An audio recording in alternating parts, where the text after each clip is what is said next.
ang espiritual na artifact ng Second Secret Realm. Please like and share. Thank you. Magandang araw sa inyo mga idol. Shoutout ko lang yung pinakaunang nag-avail ng membership natin. Shoutout kay Young Master Jerzen Aizon. Maraming salamat sa iyo Young Master. Kabanata 921, nagpakita si Shu Weigo. Sa tingin mo ba natatakot ako sa iyo? Sigaw ni Kung Yun habang binato niya si Qiao Zhu ng isang pares ng bakal na kamao. Bang! Nagbanggaan ang dalawang kamao sa isang nakakabasag ng lupa na bomb. Agad na napatingin ang di mabilang na tao sa eksena. Ang away sa pagitan ng dalawa ay walang alinlangang nagtulak sa hidwaan na matagal nang namumuo sa ibabaw. F*6, ano ang napakahusay sa inyong mga disipulo mula sa Mystic Realm? Natatakot ba kayo sa akin? Ang lakas ng mga tao mula sa aming Mystic Realm ay higit sa iyo. F*6Q, matagal na kitang ayaw. Naging magulo agad ang eksena. Naglaban ang magkabilang panig, at ang buong eksena ay sobrang gulo. Si Qin Yu, na nagtatago sa dilim, ay medyo nagalit din. Ang mga disipulong ito mula sa lihim na kaharian ay masyadong mayabang. Kung hindi nila sila tinuruan ng leksyon, lalo lang silang nagiging mayabang. Sinamantala ang kaguluhan, lihim na sinipan ni Qin Yu ang tao sa lihim na kaharian at tumakas pagkatapos noon. Pagkatapos ng sunod-sunod na operasyon, sinipan ni Qin Yu at sinira ang ilan sa kanila. Damn it! Hindi ako mahilig magpatalo ng tao. Hindi napigilan ni Qin Yu na magmura sa kanyang puso. Upang hindi ilantad ang kanyang pagkakakilanlan, maaari lamang baguhin ni Qin Yu ang kanyang lokasyon sa isang shot. Nang makitang lalong tumitindi ang labanan, ang mga martial saint na nakatayo sa tuktok ng bundok ay hindi na makaupo. Kung magpapatuloy ito, tiyak na maaapektuhan nila ang malaking minahan na ito, sabi ng isang martial saint. Oo, kailangan na pigilan sila. Tahimik na sinabi ni Gu Xinghe, kailangan pa natin sila sa ngayon, at kailangan din natin ang puso ng kanilang mga tao. Kaya, huwag masyadong lumayo. Kahit na ganoon ang nangyari, minamaliit din ni Gu Xinghe ang mga martial artist ng mundong ito. Ang labanan sa pagitan ni Kung Yun at Qiao Zhu ay patuloy pa rin. Dahil silang dalawa ang may pananagutan sa lakas ng isa't isa, natural na nakakaakit sila ng higit na atensyon. Maging si Qin Yu ay tahimik na nanunood. Ang lakas ni Kung Yun ay hindi mas mababa sa Qiao Zhu na ito, naisip ni Qin Yu sa kanyang sarili. Kung magpapatuloy ang laban, mas malaki pa ang tsansa ni Kung Yun na manalo. Hindi lang iyon, ang orihinal na iritableng personalidad ni Kung Yun ay ipinakita sa sukdulan sa sandaling ito. Boom! Sinamantala ni Kung Yun ang pagkakataon at binasag ang kanyang kamao sa dibdib ni Qiao Zhu. Napaatras si Qiao Zhu ng ilang hakbang, at bumagsak ang kanyang dibdib. Halika, puputulan ko ngayon ang iyong mayabang na ulo. Si Kung Yun ay puno ng apoy at espirito ng pakikipaglaban. Ngunit sa sandaling ito, isang Mystic Realm disciple ang sumali sa larangan ng digmaan. Sa isang iglap, nagbago si Kung Yun mula 1 hanggang 3. Sa sitwasyon kung saan walang gaanong pagkakaiba sa lakas, agad na nahulog si Kung Yun sa isang pagkapatas. Siya ay paulit-ulit na binugbog ni Qiao Zhu at patuloy na nagsusuka ng dugo. Nang makita ito, ang mukha ni Qin Yu ay agad na naging sobrang lamig. Kinagat niya ang kanyang mga ngipin at halos hindi na niya ito mapigilan. 3 laban sa 1, anong klaseng kakayahan yan? Sa sandaling ito, isang magaspang na boses ang narinig. Ito ay walang iba kundi ang sagradong pangangatawan na si Chang Mang. Sa sandaling pumasok si Chang Mang sa larangan ng digmaan, nabaligtad muli ang sitwasyon. Sa ilalim ng sitwasyon ng 2 laban sa 3, ang Mystic Realm Disciple ay talagang hindi nangunguna at umatras pa sa pagkatalo. Nang makitang hindi maganda ang sitwasyon, agad na sumali ang isa pang Mystic Realm Disciple. Hehe, binubuli mo ba ang US Mystic Realm Disciples? Gumisi si Wan Guqiong na nanonood sa labanan at agad na sumali. Mas lalong naging magulo ang eksena. Kinailangang harapin ni Chang Mang at Kung Yun ang 5 Mystic Realm Disciples. Kahit na silang dalawa ay pinabura ng langit, nahirapan silang lumaban sa 4 na kamay gamit ang 2 kamao. Tinagtagal, dehado na sila. F***sake. Si Chinyu, na nanunood ng labanan mula sa gilid, ay hindi na napigilan. Hinigpitin niya ang kanyang cap, sumabog ang kanyang katawan, at agad na sumali. Inalis ni Chinyu ang gintong liwanag, at sa pamamagitan lamang ng kanyang purong pisikal na katawan, ibinato niya ang isang suntok sa paparating na kamao ni Wan Guqiong. Klang! Sa ilalim ng malaking banggaan, ang kamao na dapat ay dumapo sa katawan ni Changmang ay napaatras ng suntok ni Chinyu. Deng deng deng! Napaatras si Wan Guqiong ng ilang hakbang, at ang kanyang mukha ay biglang nanlamig. Mayroon kang kakayahan, sino ka? Malamig na tanong ni Wan Guqiong. Hindi sumagot si Chinyu, ngunit tumugon lamang ito ng malabakal na kamao.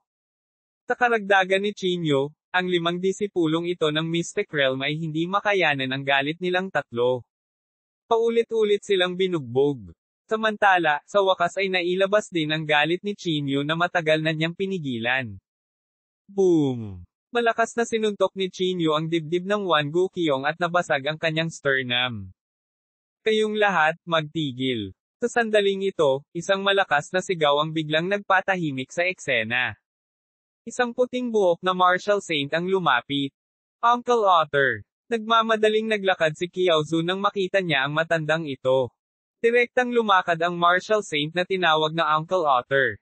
Tumayo siya sa harap ni Qiaozu at malamig na tumingin sa martial saint at sa iba pa. Sa huli, bumagsak ang tingin niya kay Kung Yun.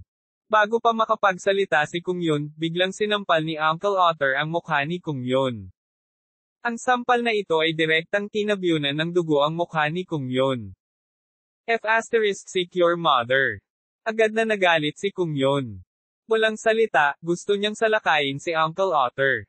Gayunpaman, ang Uncle Otter na ito ay isang martial saint. Sa kanyang harapan, si Kung Yun ay walang kakayahan na gumanti. Kaya naman, nagmamadaling pinigilan ng lahat si Kung Yun. Kumalma ka. Isa siyang martial saint. Kung lalaban tayo sa kanya, mamamatay tayo ng walang pag-aalinlangan. Sabi ng katabi niya. Gayunpaman, hindi mapigilan ni Kung Yun ang galit sa kanyang puso. Buong lakas siyang nagpumiglas at gustong makipaglaban kay Uncle Otter. Malamig na tiningnan ni Uncle Otter si Kung Yun at sinabing, ikaw ay walang ingat. Marunong ka ba talagang lumaban?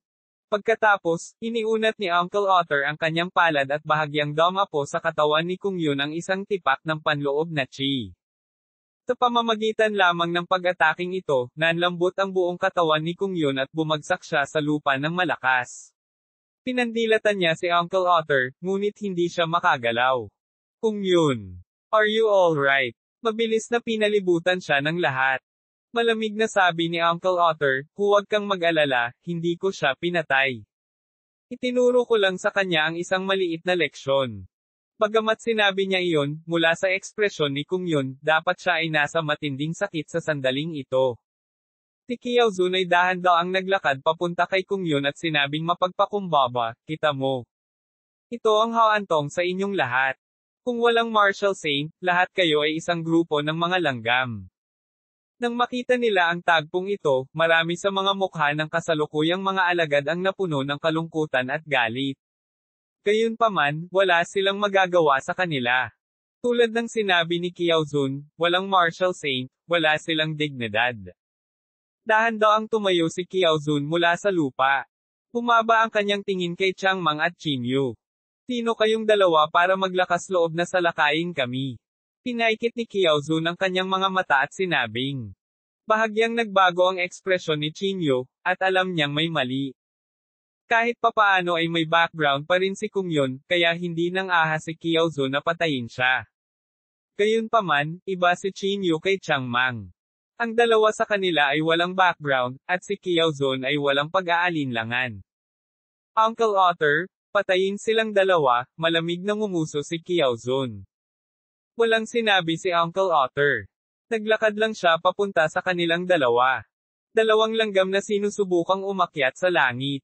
Anong biro, malamig na sabi ni Tito Otter. Pagkatapos, nakita niyang nagtaas ng kamay si Uncle Otter. Ang kanyang palad ay napapaligiran ng liwanag, at isang alon ng layuning pagpatay ang sumalubong sa kanyang mukha. Ang ekspresyon ni Chinyu ay sobrang hindi magandang tingnan. Maingat niyang tiningnan si Uncle Otter at tahimik na pinakilos ang panloob na chi sa kanyang katawan. Pinakamabuting maging handa na lumaban. Hindi mo alam ang buhay mula sa kamatayan. Malakas na sigaw ni Uncle Otter, at agad na tinakpan ng kanyang palad ang dalawa.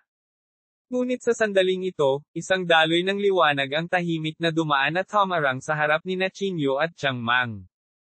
Sumimangot si Uncle Otter at malamig na sinabi, "Sino ang busybody?" Tahimik ang eksena habang nakatingin silang lahat sa silangan. Nakita nila ang isang matandang lalaki na dahan-daang naglalakad mula sa silangan. Si Shu Weigo. May sumigaw sa gulat. Kabanata 922, Shu Weigo vs ang tatlong martial saints. Si Shu Weigo ay nakasuot ng mahabang balabal at may mahabang balbas. Mukha siyang celestial being. Nang makita nila ang taong ito, maraming martial saints ang bahagyang pumikit. Hindi sila pamilyar kay Shu Weigo. Siya lang ang martial saint sa kasalukuyang panahon. Siya rin ang tanging tao na lumaban sa martial saint ng Mystic Realm. Sa makatuwid, ang mga tao sa Mystic Realm ay kinasusuklaman siya hanggang sa buto. Shu Weigo. Ang unang nagsalita ay si Uncle Otter, na umatake kay Chinyu. Pumakbang din ang ibang martial saints. Pupunta na ba tayo? Tumingin si Jai Xing kay Gu Xinghe. Umiling si Gu Xinghe at sinabing, "Hindi, kailangan pa rin nating makuha ang puso ng mga tao at gamitin sila para sa aking layunin. Hindi ngayon ang oras para kumilos." Bahagyang tumango si Jai Xing nang marinig niya ito. Dirdiretsong naglakad si Shu Weigo sa gilid ni Chinyu at ng iba pa. Inilagay niya ang kanyang mga kamay sa likod at tahimik na tumingin kay Uncle Otter at sa iba pang nasa harapan niya. "Kamang dawis, bakit kailangan mong maging agresibo?" Tahimik na sabi ni Shu Weigo. Gumisi si Uncle Otter, "Paano kung agresibo ka? Isa ka lang bagong martial saint. Don't tell me gusto mong maging kaaway nating lahat." Tahimik na sinabi ni Shu Weigo, "Kung mas makapangyarihan ka, mas malaki ang responsibilidad mo. Bagamat hindi ko sila kilala, dahil naging martial saint ako, mayroon akong sariling mga responsibilidad." Hahaha. Nang marinig ang mga salitang ito, agad na napatawa si Uncle Otter. "Mula sa iyong mga salita, pinaplano mong protektahan sila. Ads by Pop Future." Sinabi ni Shu Weigo na may kalmadong ekspresyon, "Kung pipilitin mong lumaban, maaari lang akong makipagpalitan ng suntok sa iyo. Mabuti. Ngayon, tuturuan kita ng leksyon, itong junior na hindi alam ang kalawakan ng langit at lupa." Umuungol si Uncle Otter, ang kanyang panloob na chi ay agad na tumataas. Gamit ang isang kumpas ng kanyang malaking kamay, isang matinding puwersa ang sumugod sa mukha ni Shu Weigo. Ang ekspresyon ni Shu Weigo ay kalmado at hindi nataranta. Gamit ang isang alon ng kanyang malaking manggas, isang malakas na puwersa ang sumugod sa kanya. Boom! Sa isang malakas na tunog, sumabog silang dalawa na parang kanyan. Pagkatapos, nakita nilang umatras ng ilang hakbang si Uncle Otter. Sa kabilang banda, nanatiling kalmado si Shu Weigo. Tumayo siya sa kinatatayuan niya nang hindi gumagalaw kahit isang pulgada. Walang alinlangan na pinalakas nito ang pagtitiwala ng maraming maharlikang alagad. Lahat ay sumigaw, si Senior Shu ay hindi magagapi sa ilalim ng langit. Napakapangit ng ekspresyon ni Uncle Otter. Bagamat nagpapalitan lamang ng suntok ang magkabilang panig, dehado sila ng magtaas ng kamay. Ito ay masasabing nawala ang mukha ng lahat ng martial saints sa Mystic Realm. "Minamaliit talaga kita," sabi ni Uncle Otter na may malamig na mukha. Kasabay nito, si Uncle Zin at ang iba pa ay sabay na humakbang pasulong. Sa isang sulyap, nakita nila si Shu Weigo na nakikipaglaban sa tatlong martial saints ng mag-isa. Anong klaseng kakayahan itong ay bully ang mahihina gamit ang mga numero? Kung may kakayahan ka, labanan ang Senior Shu ng one-on-one. Kahit na manalo ka, ito ay isang hindi patas na tagumpay.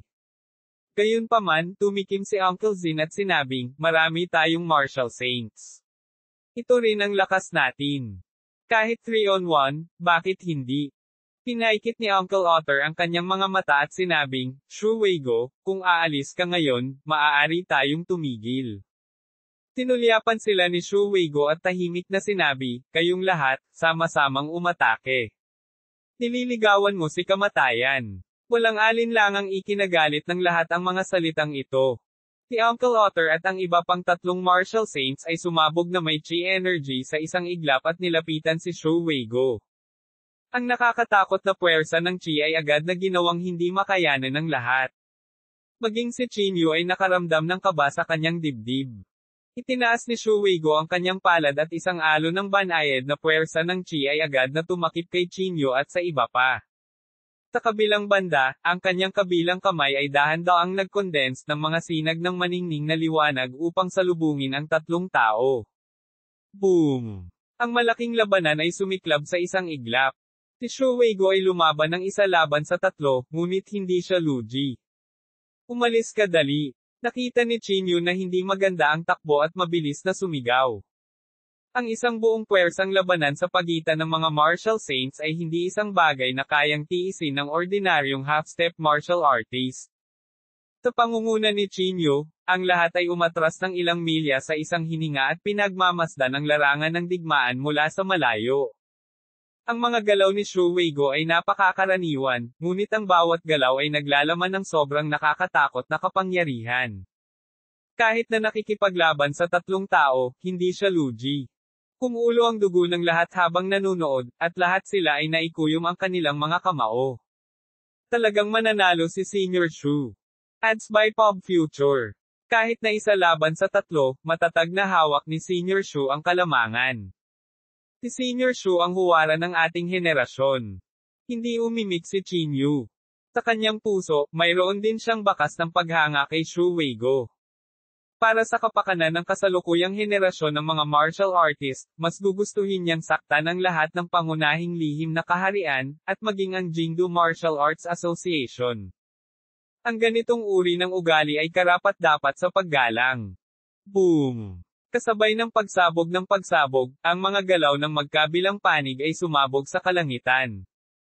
Sa isang iglap, ang napakarilag na liwanag na ito ay nagpapaliwanag sa kalangitan, na ginagawang araw ang gabi. Tila napakahirap matukoy ang mananalo sa maikling panahon sa labanan sa pagitan ng apat na tao. Hindi. Medyo nababalisa si Chinyu. Mayroon silang 7 martial saint. Ngayon, 3 lang sa kanila ang gumawa ng hakbang. Kung isa pang tao ang sumali sa kanila, si Shu Weigo ay mamamatay ng walang pag-aalinlangan. Damn it! Tabik na nagngangalit ang mga ngipin ni Chinyu. Gusto niyang tumulong, ngunit natatakot siyang ilantad ang kanyang pagkatao. Sa sandaling ito, gusto pa ni Chinyu na ilabas ang coffee na iyon para supilan si Uncle Otter at ang iba pa. Diretso ang tingin ni Chinyu, at ang kanyang puso ay lalong nababalisa. Kung hindi niya mapipigilan ang labanang ito sa lalong madaling panahon, hihina at hihina lang si Shu Weigo. Damn it! Kung hindi ko talaga kaya, ilalabas ko ang 2 bangkay na iyon. Naisip ni Chinyu sa kanyang sarili. Ang 2 bangkay na iyon ay mga pag-iral na nalampasan ang makapangyarihang mga figure. Kung ang 2 bangkay na ito ay mabubuhay na mag-isa, ang pagpatay sa mga martial saints na ito ay hindi magiging problema. Nang makitang hindi na mapakali ang iba pang martial saints sa malapit, hindi na makapaghintay si Chinyu. Si Shu Weigo ay nakikipaglaban sa harapan, ngunit siya ay nagtatago dito. Hindi ito ang personalidad ni Chinyu. Lalabas ako. Nagmura si Chinyu sa kanyang puso. Nagpasya siyang ilabas ang 2 bangkay. Kabanata 923, Pagnanakaw ng mga espiritong bato. Nang malapit nang ilabas ni Chinyu ang 2 bangkay upang labanan, biglang humakbang si Jiaxing at humarang sa harap ng magkabilang panig. Enough, malamig na sabi ni Jiaxing. Bahagyang napangiwi si Uncle Zin at ang iba pa. Bagamat medyo hindi sila nasisiyahan, hindi sila nang ahas na magalit kay Jiaxing. Lord Jiaxing, balak mo bang protektahan ang taong ito? Malamig na sabi ni Uncle Otter. Tinulyapan siya ni Jiaxing at sinabing, kung magpapatuloy ka sa pakikipaglaban, tiyak na masisira mo itong Spirit Stone na minahan. Malamig na umungon si Uncle Otter. Bagamat naiinis siya, hindi siya nagsalita. Malamig na tiningnan ni Uncle Zin si Shu Weigo at sinabing, dahil kay Lord Jai Xing, maaari ka naming iligtas, ngunit kailangan mong sumigaw ka agad. Walang kinalaman sa iyo ang minahan ng Spirit Stone na ito. Sa sandaling sinabi ang mga salitang ito, lahat ay tumingin kay Shu Weigo.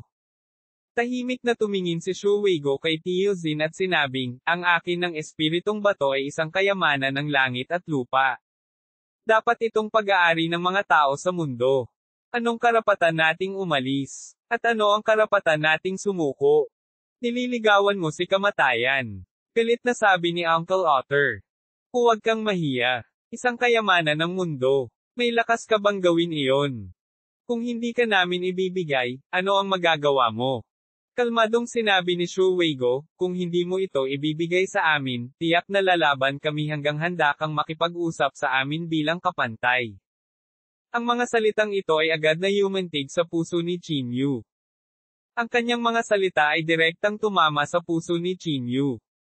Hehe, kung gayon papatayin ka namin ngayon. Tingnan natin kung paano ka lalaban. Si Uncle Otter at ang iba pa ay muling tumawid. Sa sandaling ito, humakbang pasulong si Gu Xinghe at mahinahong sinabi, ang Jingdu Martial Arts Association ang magiging responsable para sa pamamahagi ng Spirit Stone Mine. Lahat ay tumingin kay Gu Xinghe, ang kanilang mga mata ay puno ng hinala. Mahinahong sinabi ni Gu Xinghe, pagkalipas ng 3 araw, ang Jingdu Martial Arts Association ay magsasagawa ng isang pulong upang talakayin ang pamamahagi ng Spirit Stone Mine. Sa oras na iyon, mamagitin ako sa salungatan para sa lahat. Si Gu Xinghe ay anak ni Gu Zizhen. Dahil nagsalita na siya, si Uncle Otter at ang iba pa ay natural na walang lakas ng loob na magsalita. Ang labanang ito ay tila napigilan sa ngayon. Gayunpaman, alam ng lahat na ito ay pansamantala lamang. Ang pag-asa sa pambobola at pambobola ay tiyak na hindi magpapahintulot sa isa na makakuha ng pantay na kapangyarihan. Kung nais ng isang tao na magkaroon ng pantay na pag-uusap, ang kinakailangan ay magkaroon ng pantay na lakas. Sige, lahat ay maaaring umalis sa ngayon, sabi ni Gu Xinghe. Young Master Gu, sana ay mapanindigan mo ang prinsipyo ng pagiging patas, malamig na sabi ng isang tao. Ang mga tao ay umatras na parang tubig. Hindi na nanatili si Shu Weigo. Inilibot niya ang tingin sa mga tao at dahan-daang umalis. Shu Weigo, papaalisin na kita sa pagkakataong ito, ngunit hindi ako sigurado kung pakakawalan kita sa susunod. Sigaw ni Uncle Otter mula sa likuran. 3 araw mula ngayon, oras mo na para mamatay. Malamig ding bati ni Uncle Zin. Hindi kumibo si Shu Weigo at umalis sa lugar sa ilang hakbang. Nakatitig sa mga taong naroroon, ang puso ni Qin Yu ay napuno ng pag-aalala. Malamig niyang iniwas ang tingin sa mga martial artist na ito mula sa Mystic Realm, isang malakas na hangarin sa pagpatay sa kanyang puso. Kaibigan, salamat sa iyong tulong. Sa sandaling ito, lumakad sina Zhuang Teng at Chiang Mang. Bahagyang yumuko si Qin Yu at hindi nagsalita. Kaibigan, kung ayaw mo, bakit hindi ka pumunta sa aking tirahan para makipag-chat? Patuloy na paanyaya ni Zhuang Teng sa kanya. Natahimik sandali si Qin Yu, pagkatapos ay umiling at sinabing, may gagawin pa ako, kaya hindi ako pupunta. Pagkatapos sabihin iyon, binalak ni Qin Yu na umalis. Sa oras na ito, hinaranggan ni Chiang Mang ang landas ni Qin Yu. Pinalaki niya si Qin Yu at sinabing, kaibigan, dapat kang mag-ingat. Hindi ka pakakawalan ng mga martial artist na ito sa Mystic Realm. Alam ko, salamat. Walang kamalay-malay na gusto ni Qin Yu ang sword light ni Pat Chiang Mang, ngunit sa huli, ibinaba niya ang kanyang kamay. Hindi na siya naglakas loob na manatili pa at tumalikod na para lisanin ang malaking minahan na ito. Alam ni Qin Yu na ang pag-uusap pagkalipas ng 3 araw ay tiyak na magiging isang hindi patas na pag-uusap. Sa oras na iyon, tiyak na sisubog ang isang mahusay na labanan. At walang nakakaalam kung sabay na aatake ang 7 martial saint na iyon.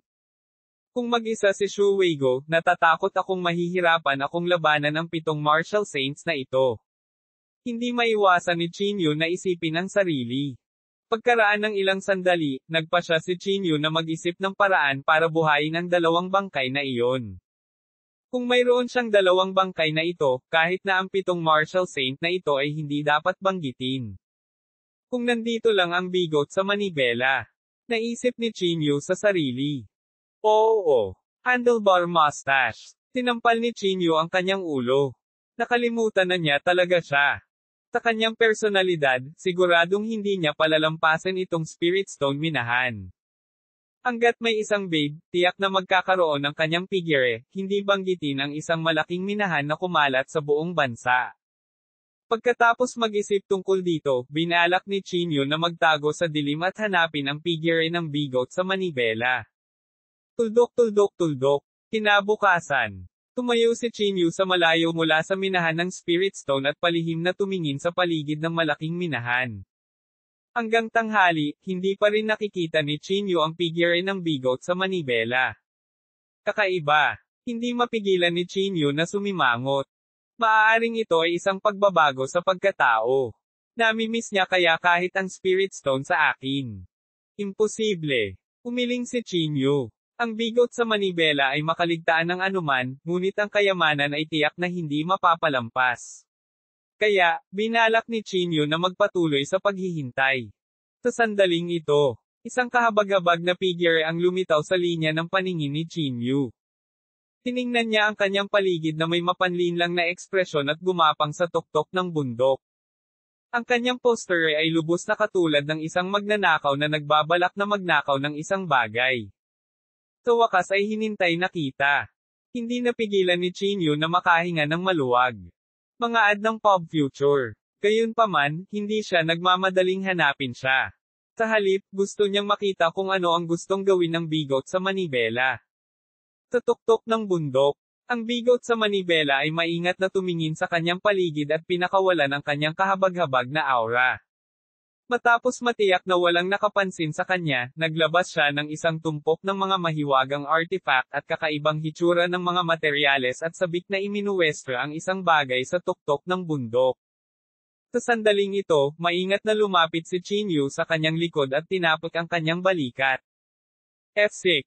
Takot na takot ang bigot kaya nasuray-suray at muntik nang mahulog sa lupa. Tiningnan niya si Chinyu na may takot na mukha at sinabing may nakakahiyang ngiti, ano ang problema, kapwa dawist. Inilibot ni Chinyu ang kanyang mga mata sa kanya at sinabing, anong ginagawa mo dito ng palihim? Umubo ang bigot at sinabing, nakita kong napakaganda ng tanawin dito, kaya gusto kong umakyat at tingnan. TSK. Do you think the sun is beautiful? Do the branches there look good? F***CK ang lolo mo. Inilibot ni Chinyu ang kanyang mga mata. Itinuro niya ang iba't ibang materyales sa lupa at sinabi, ano ang mga bagay na ito? Isa lang itong tumpok ng mga bato. Sa tingin ko ay maganda ito dito, walang kahihiyang sabi ng lalaking bigot. Pinandilatan siya ni Chinyu at sinabing, mustache man, ano ang sinusubukan mong gawin? Sabihin mo sa akin. Pamulong ang bigot, wala akong ginagawa. Ako. Anong tawag mo sa akin?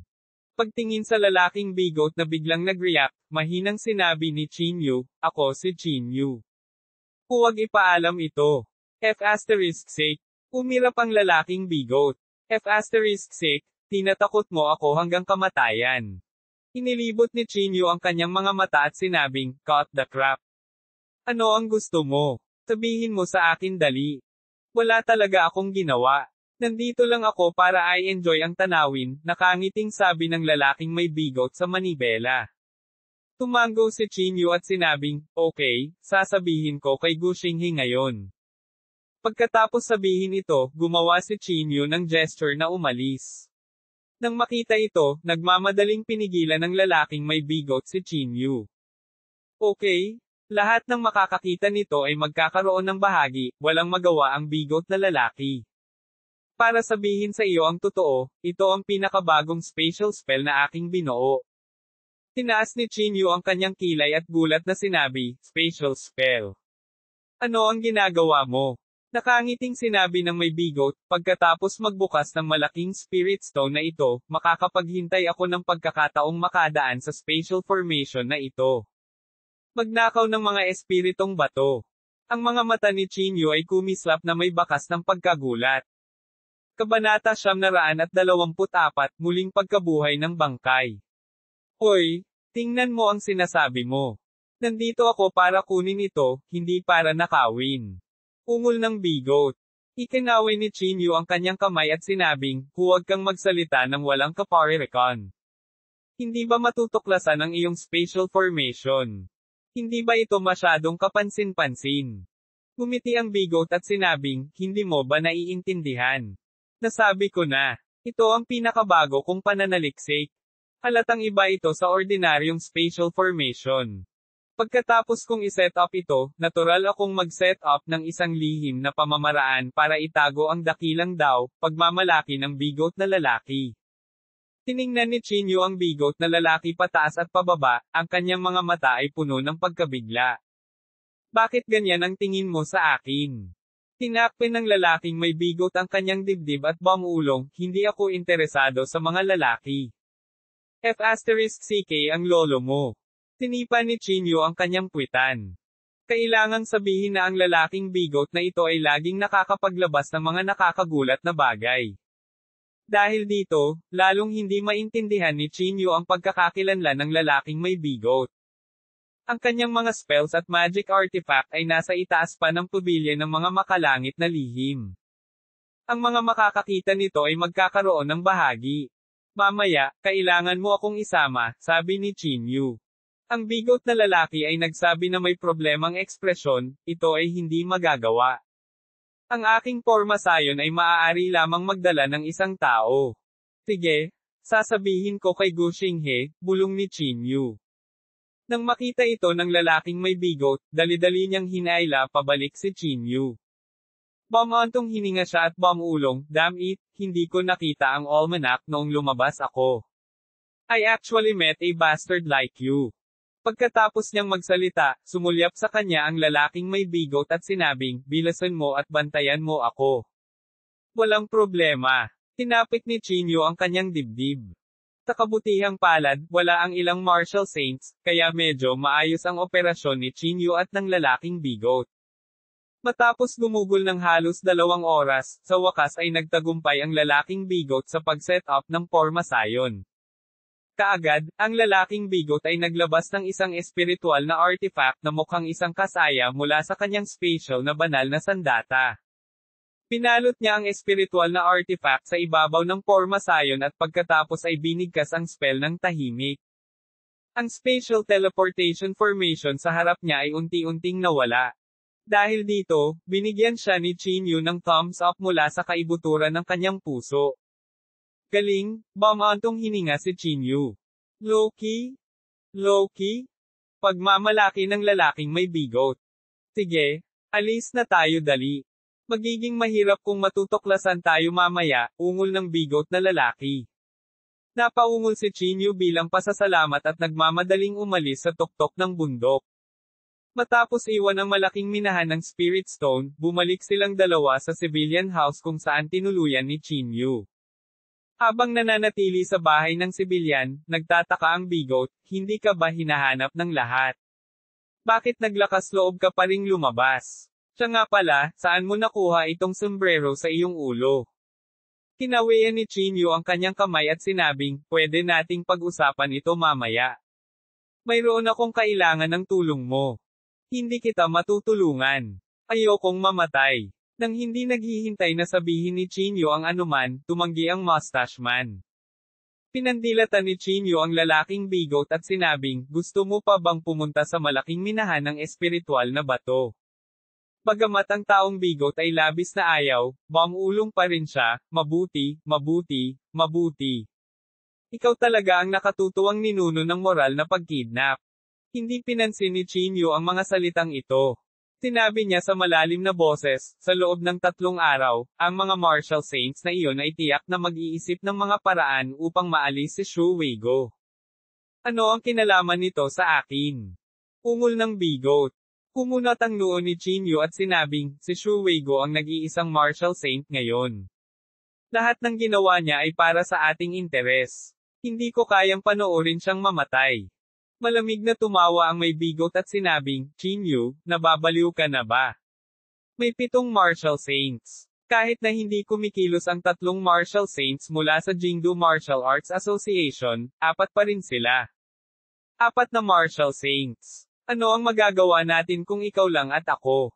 Tumango si Chinyu at sinabing, sa totoo lang, hindi natin ito magagawa ng tayo lang.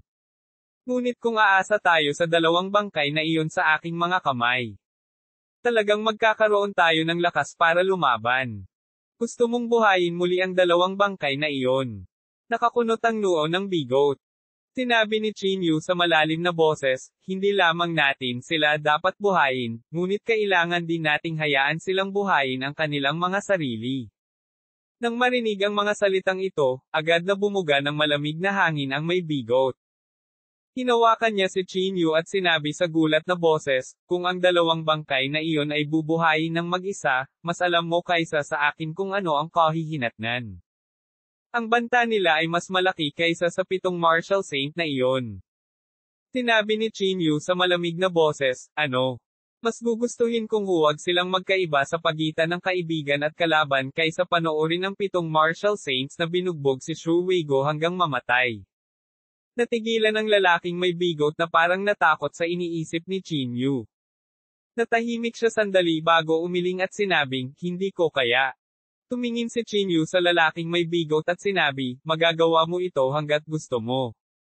Umiling ang may bigot at sinabing, masyado kang mataas ang tingin mo sa akin. Wala akong kakayahang buhayin ang 2 bangkay na iyon na nalampasan ang pinakamataas na antas.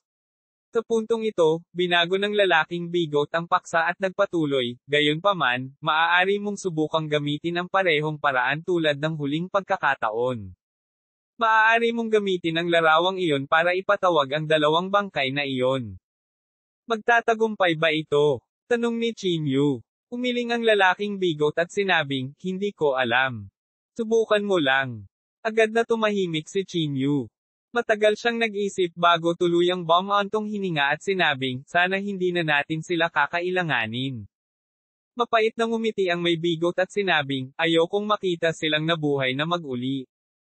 Tuldok tuldok tuldok. Si Chinyu ay hindi umalis ng bahay sa natitirang oras. Sa panahong ito, muling sumiklab ang hidwaan sa pagitan ng mga martial artists sa Mystic Realm at ng mga martial artists sa kasalukuyang panahon. Sa pamumuno ni Kiaozun, sunod-sunod na inatake ng mga martial artists sa iba't ibang mystic realms ang mga disipulo sa kasalukuyang panahon. Parang gusto nilang sugpuin ang mga martial artists sa kasalukuyang panahon at tuluyang magpasakop. Ang pinakamabangis ay si Wan Guqiong pa rin. Hindi siya nagpakita ng awa sa kasalukuyang henerasyon ng mga martial artists, at ang kanyang mga pamamaraan ay lubhang malupit. Sunod-sunod na sumalakay sina Kung Yun, Yao Mengchu, at ang iba pa, bagamat pansamantala nilang pinawi ang pressure. Gayunpaman, sa mga kasalukuyang henerasyong martial artist, ang mga eksperto tulad ni Kung Yun at Yao Meng ay napakakaunti, na nagresulta sa kasalukuyang henerasyon ng mga martial artist na pinipigilan pa rin. Tiningnan ni Chinyu ang galit sa Martial Arts Forum at nakaramdam ng sobrang sama ng loob. Kung tatanggo ako sa Martial Saint Realm, tiyak na papatayin ko silang lahat. Lihim na nagtakip ng ngipin si Chinyu. Ang unang bagay na gagawin pagkatapos tumuntong sa Martial Saint Realm ay ang sirain ang lihim na teritoryo ng Pamilya Wan. Makalipas ang 2 araw. 1 araw na lang ang natitira bago ang conference. Si Chinyu, na nakahiga sa kama, ay biglang may naisip. Mabilis siyang naglakad papunta sa kwarto na may bigot sa manibela. Ano? Ang bigot sa manibela, na gumagawa ng kahalayan, ay nagmamadaling itinaas ang kanyang pantalon. Medyo natahimik si Chinyu, ngunit wala siyang pakialam sa bagay na ito.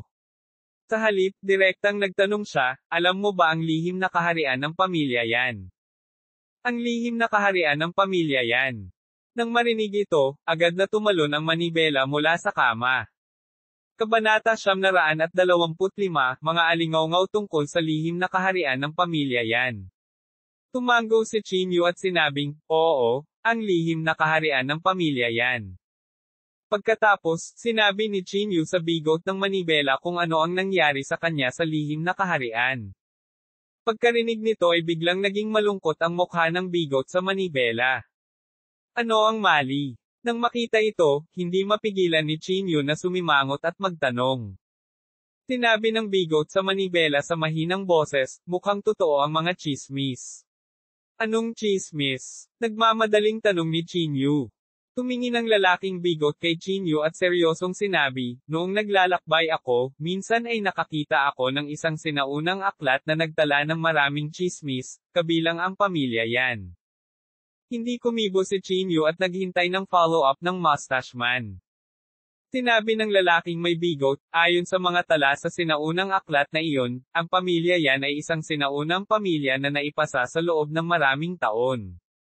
Kung tungkol sa kanilang lakas, walang nakakaalam.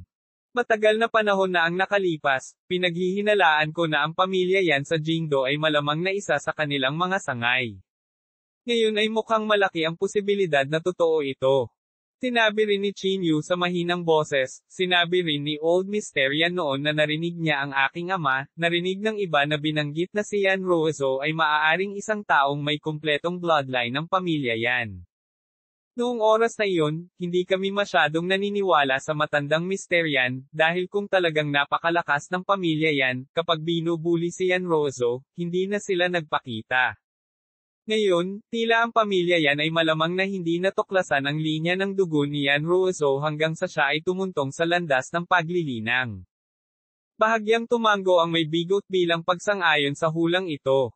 Ganyan ba talaga kalakas ang lihim na kaharian ng pamilyang Yan? Tanong ni Chinyu. Tumango ang lalaking may bigot at sinabing, kung totoo ang mga chismis, malamang na sila ang nangungunang buhay sa pamilya ng Go. Ads by Pop Future. Sinasabi na ang kanilang pinakadalisay na kadugo ay nagtataglay ng napakalakas na lakas. Naghihinala na ako ngayon na kahit ang lihim na kaharian ng pamilyang Yan ay walang kumpletong bloodline ng pamilyang Yan. Kung hindi, hindi sila pupunta para kunin si Yan Ruozo. Medyo may kaina-hinalang sinabi ni Chinyu, kung gayon, bakit hindi sila kumilos para sirain ang Jingdo Martial Arts Association? O ang mga lihim na kaharian na inaapi si Yan Ruozo. Paano ko malalaman kung ako ang tatanungin mo? Umikot ang mga mata ng lalaking bigot. Nakita mo na. Ang mga taong pinadala nila para kunin si Yan Ruozo ay nasa Almighty Realm. Kung gaano kalakas ang kanilang angkan, hindi ko man lang ito pinangarap na isipin. Hindi napigilan ni Chinyu ang huminga ng malamig. Tama yan. Maging ang dalawang tao na dumating upang kunin si Yan Ruozo ay nasa Almighty Realm. Kung gayon, ilang pig cultivator mayroon ang kanilang angkan. Nasaan ang lihim na kaharian ng pamilya Yan? Tanong ni Chinyu. Hindi ko alam. Umiling ang may bigot. Ngunit nakakasigurado ako na ang kanilang lihim na kaharian ay ganap na naiiba sa nalalaman natin. Tinangayunan din ito ni Chinyu. Ang isang pamilya na may ganoong lakas ay hindi maaaring magtago sa isang maliit na mundo tulad ng pangalawang lihim na kaharian. Masyadong malayo ang mga ito sa atin. Gayunpaman, kailangan kong ipaalala sa iyo na kung totoo ang mga chismis, sa harap ng pamilya Yan, ang iyong kalamangan bilang isang primal chaos body ay hindi dapat banggitin. Sabi ng may bigot. Bahagyang bumantong hininga si Chinyu. Siyempre, matagal na niyang napagtanto ang bagay na ito, ngunit ano ang magagawa niya? Isang hakbang lang ang kaya niyang gawin. Tuldok. Papalapit ng papalapit ang komperensya, at hindi mabilang na mga martial artists sa kasalukuyang panahon ang malubhang na sugatan. Sa isang sandali, ang buong mundo ng martial arts ay napuno ng kalungkutan. Sa sandaling ito, hindi nila mapigilan si Miss Chinyu. Kung nandito si Chinyu, tiyak na maaalagaan niya sila. Oo, sa personalidad ni Chinyu, tiyak na hindi niya hahayaang maging mayabang ang mga Mystic Realm disciples na ito. Puntong hininga, nang lumitaw ang Mystic Realm, nawala talaga sina Chinyu at Yan Jingyao. Gusto ko talagang makita kung matatalo sila ni Yan Jingyao. Yan Jingyao. Siya ang numero 1 disipulo sa mundo. Kapag kasama niya, maaaring posible talaga. Sa pagtingin sa mga komentong ito, hindi mapigilan ni Chinyu na mapangiti. Yan Jingyao. Nakuha niya ang 80% ng bloodline ni Yan Ruozo. Talagang napakalakas niya. Gayunpaman, Paanong ang isang makasarili na tulad niya ay makakasakit sa iba? Ang bagay na ito ay walang kinalaman sa kanya. Ito ang estilo ni Yan Jingyao sa paggawa ng mga bagay. Kinuha ni Chinyu ang kanyang telepono.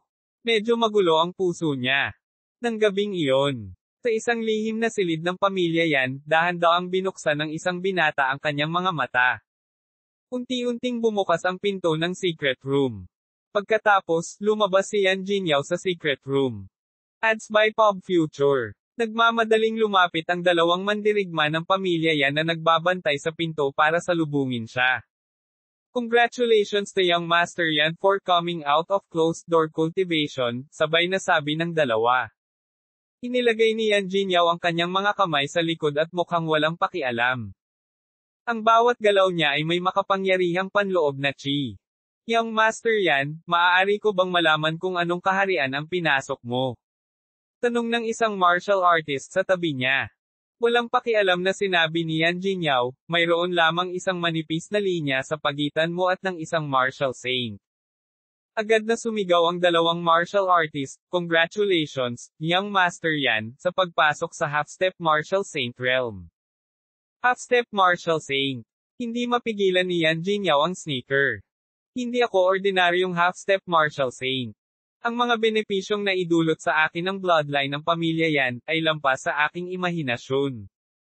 Isang bakas ng kumpiyansa at kabaliwan ang bumungad sa mukha ni Yan Jingyao. Naramdaman niya ang kapangyarihang pumupuno sa kanyang katawan at mas lalong natuwa ang kanyang mukha. Nang gabing iyon, nagdaos si Yan Sihay ng isang piging ng pagdiriwang para kay Yan Jingyao. Sa panahon ng piging, si Yan Jingyao ay nagkaroon din ng pangkalahatang pag-unawa sa kasalukuyang sitwasyon sa mundo. Ibig sabihin, ang mundo ng martial arts ay inookupahan ng mga martial artist mula sa secret realm. Bahagyang nanliit ang mga mata ni Yan Jingyao. Tumango si Yan Sihay at sinabing, oo, nagkaroon ng maraming suporta para sa iyo sa Martial Arts Forum kamakailan. Nang marinig ito, ang bakas ng pagmamalaki ay hindi maiwasang lumitaw sa mukha ni Yan Jingyao. Siyempre, mas mataas pa ang suporta ni Chinyu. Sa pagkakataong ito, nagdagdag si Yan Sihay ng isa pang pangungusap. Nang marinig ito, biglang nanlamig ang mukha ni Yan Jingyao. Kinuyam niya ang kanyang kamao at malamig na sinabi, isang grupo ng mga langgam, at gusto pa rin nilang iligtas ko sila. Talagang, katawa-tawa. Iminungkahi ng butler sa tabi niya, young Master Yan, syempre hindi karapat-dapat na banggitin ang buhay nila, ngunit kung kumilos ka ngayon, tiyak na makukuha mo ang puso ng mga tao. Kamakailan, sa pamumuno ni Gu Xinghe, ang Jingdo Martial Arts Association ay nawala ang puso ng mga tao.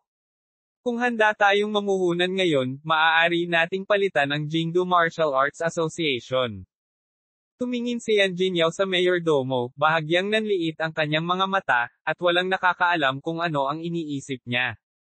Kabanata 926, ang simula ng komperensya. Palitan ng Jingdo Martial Arts Association. Para kay Yan Jingyao, ito ay talagang nakatutokso. Kung maaari siyang maging pinuno ng mundo ng martial arts ngayon, kasama ang background at mapagkukunan ng pamilya Yan sa Jingdo, sino ang makakalaban sa kanya noon? Young Master, pag-isipan mong mabuti. Ito ay talagang isang bihirang pagkakataon para sa atin, patuloy ng butler sa tabi niya.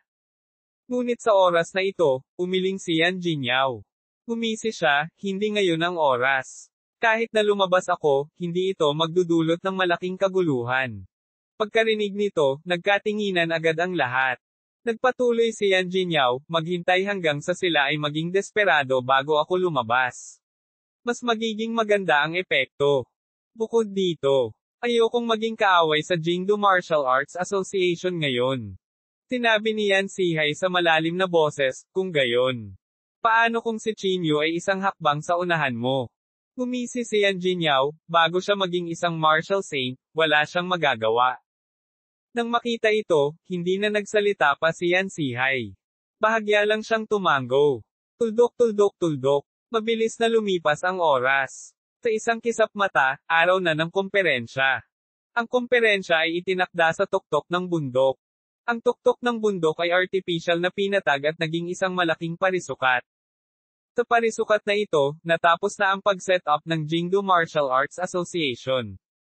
Bukod sa pagtatayo ng isang piging, naglagay din sila ng mga puwersang militar sa paligid, naghihintay sa pagdating ng karamihan. Umagang-umaga, marami ng mandirigma ang dumating dito. Nagmula sila sa dalawang magkaibang kampo, na humantong din sa walang katapusang pagtatalo sa sandaling magkita sila. Sa kabutihang palad, sa ilalim ng pagpigil ni Jai Xing, bahagyang pinigilan ng karamihan ang kanilang sarili. Umupo si Gu Xinghe sa entablado, ang kanyang mga daliri ay bahagyang tumatapik sa upuan, na tila siya ay nasa isang strategic na posisyon. Gayunpaman, medyo nag-aalala si Jai Xing. Walang nakakaalam kung paano ipamahagi ang malaking minahan ng espiritual na bato. Young Master Gu, paano mo ba talaga planong lutisin ang hidwaan ng dalawang panig? Sa wakas, hindi na ito napigilan ni Jai Xing. Kung ibinahagi mo ito ng patas, siguradong hindi papayag ang mga alagad ng lihim na kaharian. Kung hindi patas, hindi rin papayag ang iba. Sumulyap si Gu Xinghe kay Jai Xing at walang pakialam na sinabi, sino sa tingin mo ang mas mahalaga sa akin? Nag-isip sandali si Jai Xing at sa wakas ay umiling. Malamig na ngumuso si Gu Xinghe at sinabing, sa pagkakaalam ko, ang opisyal na saloobin sa Jingdo Martial Arts Association ay lalong hindi nasisiyahan. Mas maraming martial artists sa Secret Realm, at mas malakas din ang kanilang lakas. Siyempre, handa akong sumandal sa Secret Realm. Sinabi ni Jai Xing sa malalim na boses, kung gayon ang araw na ito ay tiyak na magdudulot ng hidwaan. Humiga si Gu Xinghe sa kanyang upuan at ninisyan, gagawin ko ang dapat kong gawin. Ang iba ay walang kinalaman sa akin. Walang sinabi si Jai Xing, ngunit may kaunting pag-aalala sa kanyang puso. Mabilis lumipas ang oras. Hindi nagtagal, halos 100 tao ang dumating sa venue. Si Zhuang Teng at ang iba pa ay maaga ring dumating sa venue. Nagtipon-tipon sila at pinag-usapan ang mga kontra. Kung pinapabore ni Gu Xinghe ang Arcane Realm ngayon, ano ang dapat nating gawin? Tanong ni Zhuang Teng. Malamig na ngumuso si Kung Yun, anyway, handa na akong mamatay. Ang pamumuhay sa kahihiyan ay hindi ang buhay na gusto ko. Nakita ito ng iba at nanatiling tahimik. Tila hindi sila nakapagdesisyon sa maikling panahon. Sa kabilang side, si Qin Yu ay nagmamadali patungo sa plaza gamit ang kanyang bigot sa manibela. Qin Yu, pag-isipan mong mabuti. Kapag ang dalawang bangkay na iyon ay muling nabuhay, hindi na natin sila makokontrol, ang bigot ng manibela. Huminga ng malalim si Qin Yu at sinabi sa mahinang boses, sana hindi natin sila kakailanganin. Nakarating sila malapit sa pinangyarihan. Itinulak ng bigot sa manibela si Qin Yu at sinabing, pumasok ka muna. Maghihiwalay tayo para maiwasan ang pagdududa. Napabuntong hininga si Qin Yu at sinabing, mag-ingat ka. Pagkatapos sabihin iyon, idiniin ni Qin Yu ang kanyang sombrero at pumasok.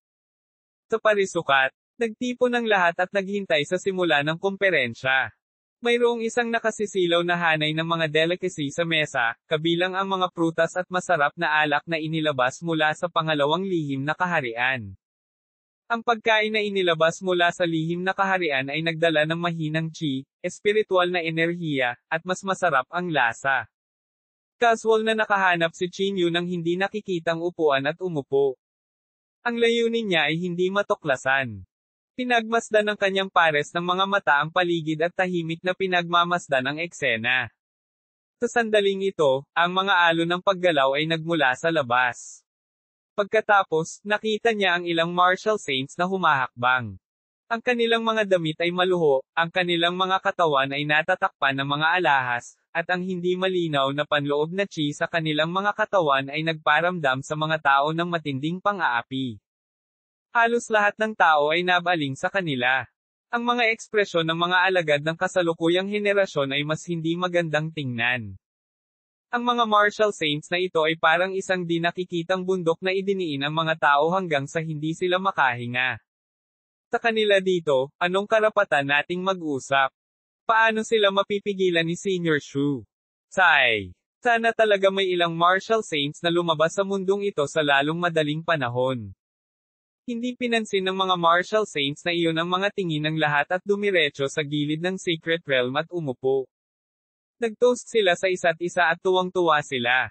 Sa kabilang banda, ang mga martial saints ng mundong ito ay may pag-aalalang ekspresyon sa kanilang mga mukha. Malamig silang tiningnan ni Chinyu. Galit man sa puso niya ay pilit lang niya itong tinitiis. Sa sandaling ito, pumasok din si Shu Weigo mula sa labas.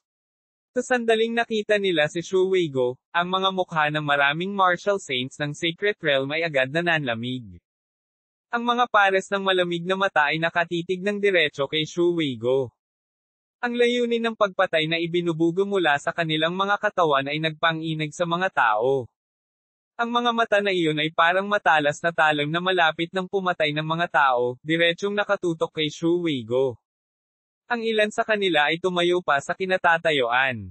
Kalmado pa rin ang mukha ni Shu Weigo. Hindi niya pinansin ang tingin ng lahat at dumiretso sa plaza. Narito si Shu Weigo, malamig na sabi ni Tito Zin. Ngayon ang araw na mamamatay siya, sabi ni Tito Otter na may singkit na mga mata. Nakipag-usap na kami kay Gu Xinghe. Hindi gagawa si Jai Xing ngayon. Pagdating ng panahong iyon, magsasama-sama tayo at mabilis nakikitil ng buhay niya. Nanatiling tahimik si Chinyu. Natural, ramdam niya ang puot at pagpatay sa layunin ng mga martial saints na iyon. Mukhang, imposibleng makipag-ayos ng mapayapa ngayon. Bahagyang bumaantong hininga si Chinyu sa kanyang puso. Ikinuyom niya ang kanyang mga kamao, handang buhayin ang dalawang bangkay anumang oras. TSK, hindi ba ito ang batang umatake noong araw na iyon? Naglakas loob ka pa ring sumama. Sa sandaling ito, isang boses ang pumasok sa tainga ni Chinyu. Tumangala siya at nakita si Qiaozun na nakatingin kay Chinyu na may mahinang ngiti. Kabanata 927, ang desisyon ni Gu Xinghe. Bahagyang kumunat ang noo ni Chinyu. Sa huli, siya pa rin ang pinuntirian nitong B*****. Walang sabi-sabing ibinaling niya ang mukha sa gilid, sinusubukang makawala dito. Ano, natatakot ka na ba ngayon? Gayunpaman, walang intensyon si Qiaozun na palayain si Chinyu. Humisi siya, hindi ka ba malakas? Bakit hindi ka maglakas loob na magsalita ngayon? Kumunat ang noo ni Chinyu. Kung magpapatuloy ito, maaaring hindi makapagpigil si Chinyu. Kuya Kiao, kailangan talagang turuan ng leksyon ang batang ito. Sa sandaling ito, lumakad din si Wan Guqiong mula sa gilid. Sa sandaling makita niya si Wan Guqiong, ang puso ni Chinyu ay lalong nagngangalit. Si Chinyu ay masasabing labis na galit kay Wan Guqiong. Gusto niya itong patayin kaagad. Sa sandaling ito, pinalaki ni Wan Guqiong si Chinyu. Mukhang pamilyar ang batang ito. Nang marinig ito, nagbago ng husto ang ekspresyon ni Chinyu. Hindi kaya, na nakita siya. Bata, tanggalin mo ang iyong sombrero. Lumakad si Wan Guqiong at malamig na sinabi. Malamig na tiningnan ni Chinyu si Wan Guqiong. Umakyat sa utak niya ang galit sa puso niya. Ano? Hindi mo naiintindihan ang sinabi ko, hindi ba? Malamig na sumingot si Wan Guqiong at itinaas ang kanyang kamay para tanggalin ang sombrero ni Chinyu. Hindi sinasadyang sinampal ni Chinyu ang palso ni Wan Guqiong. Ito ay walang alinlangan na ikinagalit ni Wan Guqiong. Pinandilatan niya si Chinyu at sinabing, naglakas loob ka pa ring kumilos, tama. Fine, gagamitin kita bilang pampaganya ngayon. Agad na hindi napigilan ni Chinyu ang kanyang galit, at ang kanyang katawan ay tumayo ng may, bang. Ang magkabilang panig ay nakabunot ng mga punyal, handang lumaban anumang oras. Kung gusto mong lumaban, lalaban ako sa iyo. Sa sandaling ito, humakbang si Kung Yon. Malamig niyang tiningnan si Wan Guqiong at sinabing, isang aso na nananakot sa mahihina at natatakot sa malakas. Kung gusto mong lumaban, lalaban ako sa iyo.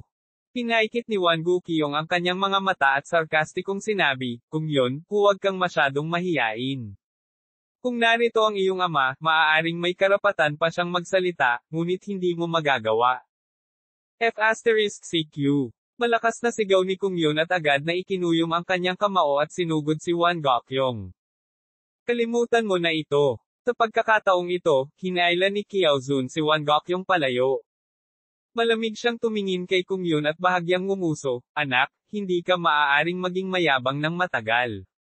Pagkatapos ng araw na ito, wala na kayong mga tinatawag na young masters ng Jingdo aristokratikong mga pamilya." Pagkatapos ihagis ang mga salitang ito, tumalikod si Qiao Zun at umalis kasama si Wan Gokyong. "Damn you! If you have the ability, don't go." Kinuyam ni Kung Yun ang kanyang kamao at galit na nagmura.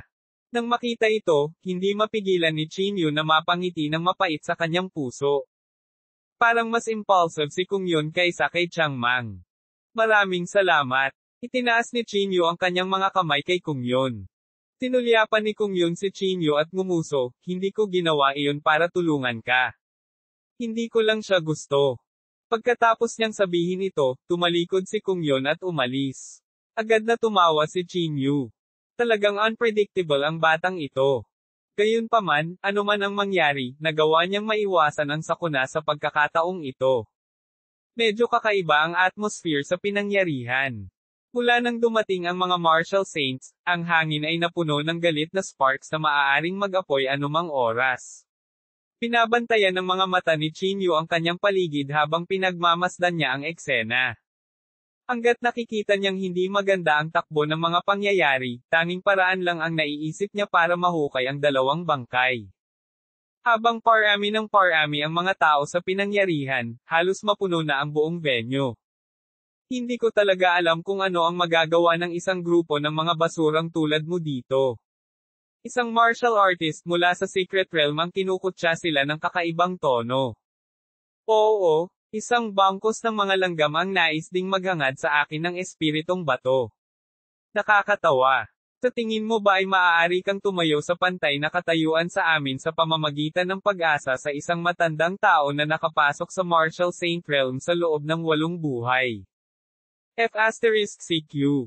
Kung may hindi kumbinsido, lumabas ka lang at lumaban. Malakas na sigaw ni Chang Mang. Napuno ng apoy ang buong katawan niya habang nangunguna siya sa paglabas. "Hindi ako natatakot sa iyo." Ang kabilang partido ay hindi nag-atubili nang tumayo siya at binibilang ang bilang ng mga tao. Kung gayon hindi na kailangang magsalita ng walang kaparerekon. "Papatayin muna kita." Boom! Sa isang iglap, ang eksena ay sumabog sa isa pang labanan.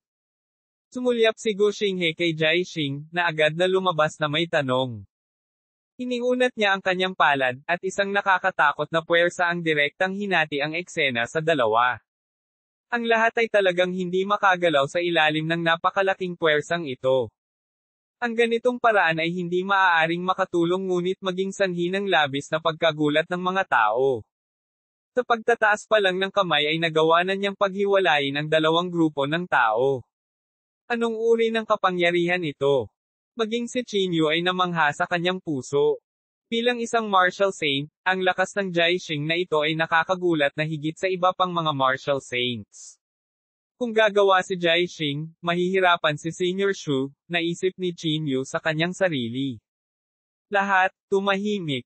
Inilibot ni Gu Xinghe ang kanyang tingin sa paligid at malamig na sinabi. Ang Jingdo Martial Arts Association ang naghohas ng pagpupulong na ito. Natural, tayo ang dapat na maghahati ng mga mapagkukunan. Natahimik ang lahat habang hinihintay nilang magpatuloy si Gu Xinghe. Pinunasan ni Gu Xinghe ang kanyang lalamunan at iniskan ang kanyang paligid. Gayunpaman, hindi siya nagsalita ng mahabang panahon, na para bang sinasadya niya ang mga ito sa pagdududa. Nagdulot din ito ng matinding kaba sa lahat ng naruroon. Mataman nilang tinitigan si Gu Xinghe. Kahit na ang mga martial artists sa kasalukuyang panahon ay labis na nadismaya sa Jingdo Martial Arts Association, mayroon pa rin silang kislap ng pag-asa sa kanilang mga puso. Umubo si Gu Xinghe at mahinang sinabi, ang malaking minahan ng Spirit Stone ay isang bagay na walang may-ari sa mundo. Karaniwan, dapat talaga itong hatiin sa iba't ibang dakilang angkan at martial artist. Sa pagsasalita hanggang sa puntong ito, huminto sandali si Gu Xinghe at binago ang paksa. Gayunpaman sa anumang panahon, ang malalakas ay nambibiktima ng mahihina, lalo na sa martial arts world. Sa makatuwid, ang paghahati ng mga mapagkukunan ay dapat na nakabatay sa hard power. Ngayon, hahatiin ko ang minahan ng espiritong bato sa dalawang bahagi ayon sa ratio ng 1:9, kung saan ang secret realm ay binubuo ng 9. Nang marinig ito, nagkagulo ang mga tao. 1:9. Ang ganitong ratio ay talagang hindi katanggap-tanggap. Damn it! Akala ko may sasabihin si Gu Xinghe. Ang pagtitiwala sa kanya ay ang pinakatangang desisyon na ginawa ko sa aking buhay. Hindi yun makatarungan. Hinding-hindi kami papayag. Gu Xinghe, isa kang F***ing beast. Magulo ang eksena at walang katapusan ang pagtatalo. Mukhang inaasahan na ito ni Gu Xinghe, kaya hindi siya nagulat. Sa tingin mo pumanig ako sa mystical realm, hindi ba? Pinaikit ni Gu Xinghe ang kanyang mga mata. Ano pa? Kung ang 1:9 ay hindi paboritismo, ano pa? Tinatawag mo ang iyong sarili na mga pinuno ng martial world, ito ba ang iyong pinuno? Ngumisi si Gu Xinghe, Malika, pinapaboren kita. Kung hindi dahil sa akin, hindi ka man lang makakakuha ng 10%. Sa lakas mo, anong karapatan mong makakuha ng isang malaking minahan ng espiritual na bato? Ang mga martial artists sa Secret Realm ay sumigaw din, tama. Kung hindi dahil sa Jingdo Martial Arts Association, maaari nating ganap na sakupin ang isang malaking minahan ng Spirit Stone. Huwag kang magpasalamat. Upang mabigyan ka ng 10%, dapat kang magpasalamat. Kabanata 928, ang espiritual na artifact ng Second Secret Realm. Hinampis ni Chinyu ang kanyang ulo. Gaya ng inaasahan, wala itong pinagkaiba sa nahulaan niya.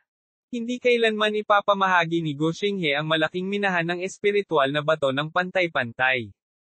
F***CQ. Kung hindi mo gusto, then let's fight. May nag-stand out. Mag-away tayo, sino ang takot sa kanino?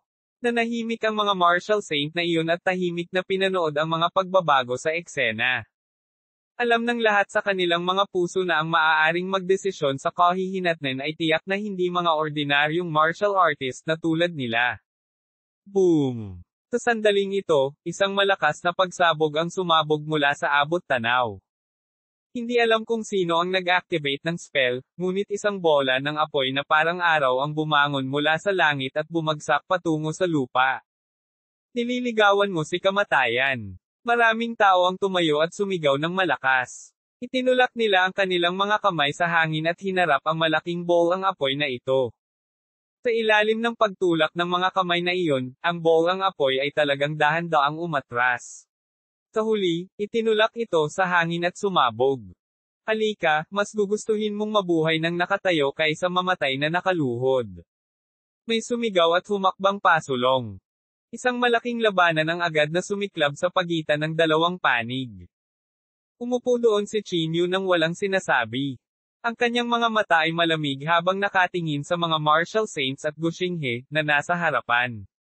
Sabihin mo sa akin, bakit sa tingin mo ay naging napakalaki ng kanilang mga pagnanasa? Napatingin si Gu Xinghe sa mahabang kilay sa tabi niya at bahagyang bumantong hininga.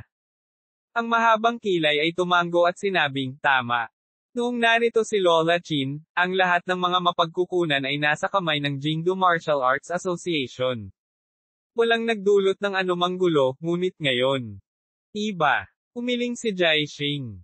Bago ito ay dahil walang nakakaalam na kontrolado ng Jingdo Martial Arts Association ang napakaraming mapagkukunan.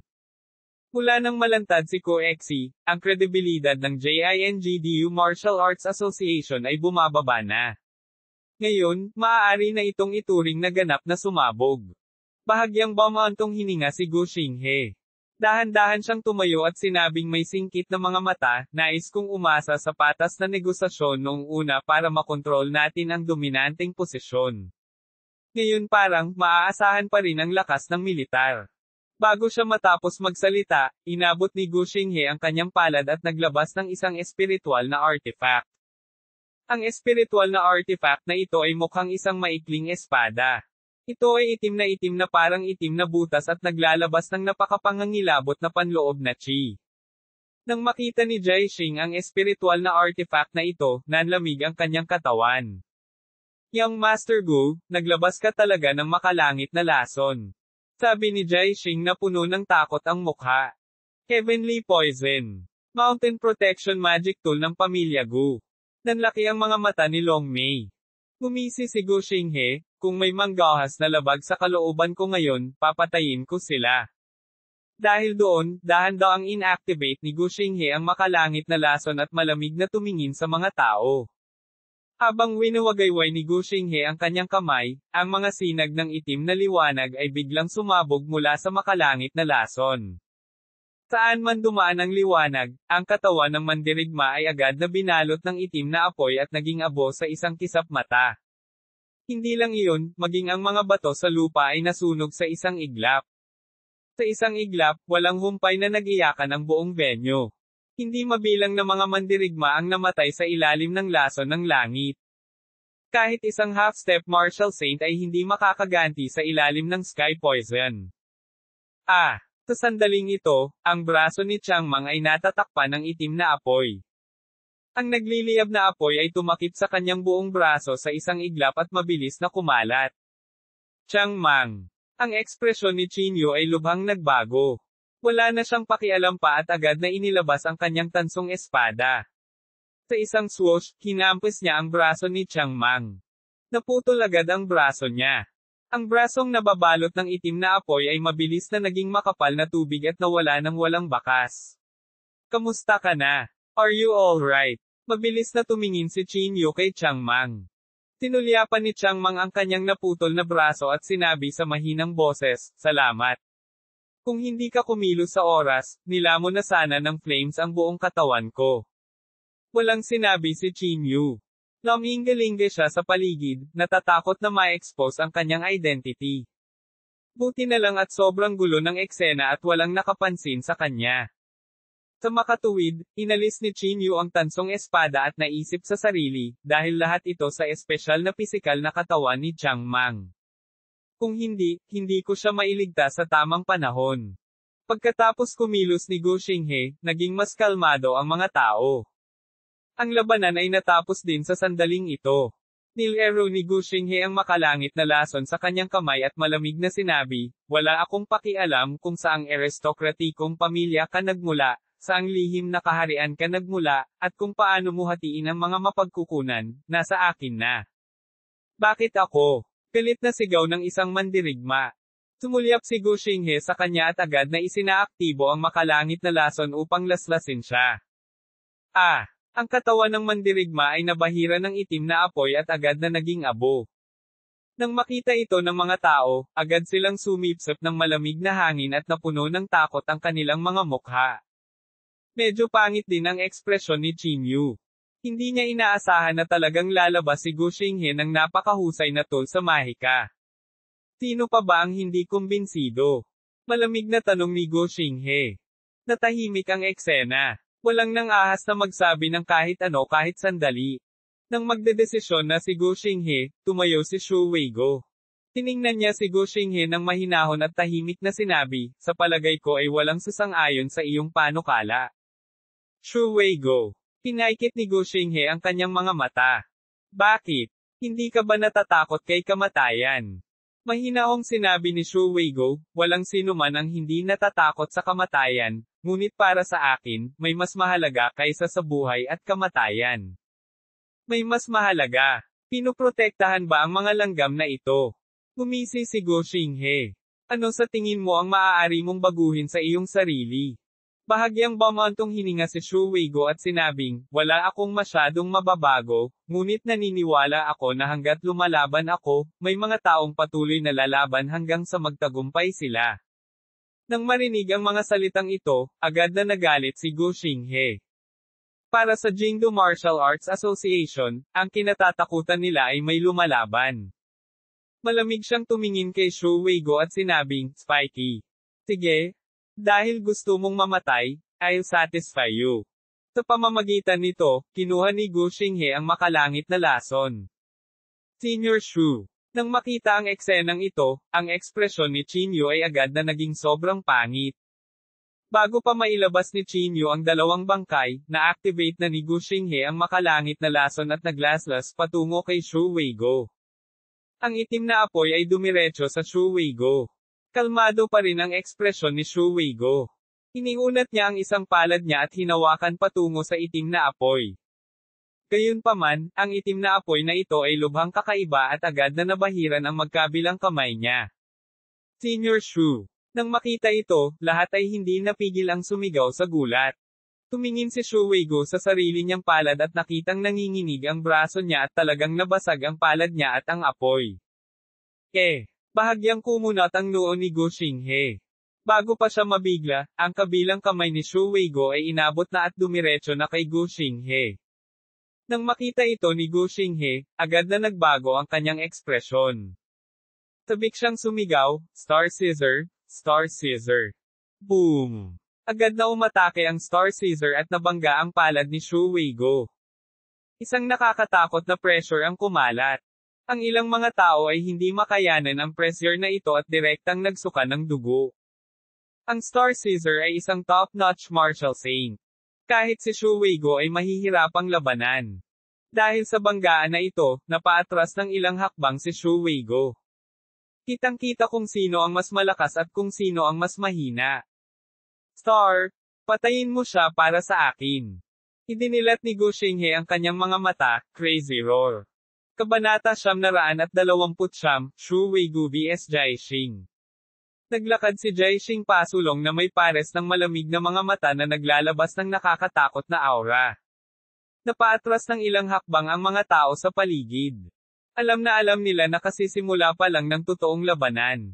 Nako! Nang makita ito, lihim na naramdaman ni Qin Yun na hindi maganda ang mga bagay.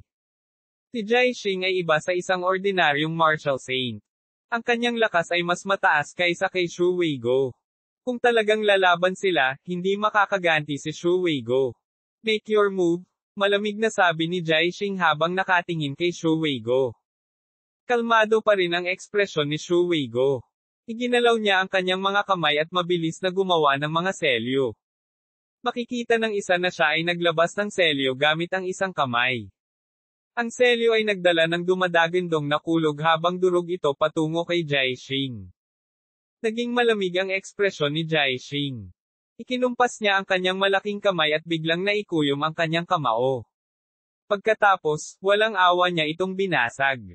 Boom! Sa suntok na ito, nabasag ang seal na nabuo ni Shu Weigo.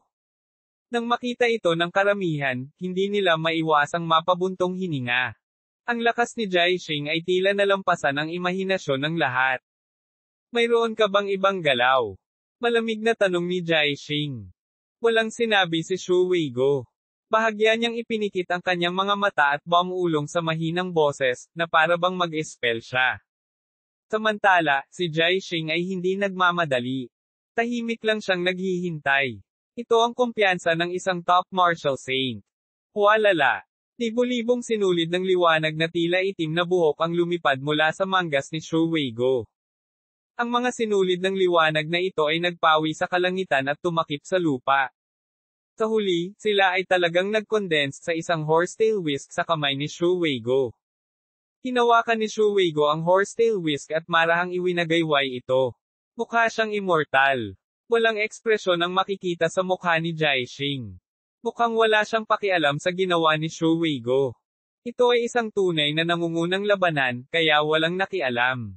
Bahagyang iwinagayway ni Shu Weigo ang horsetail whisk sa kanyang kamay, at isang malaking kapangyarihan ang lumapit kay Jiaxing. Umbok ang mga kalamnan ni Jiaxing.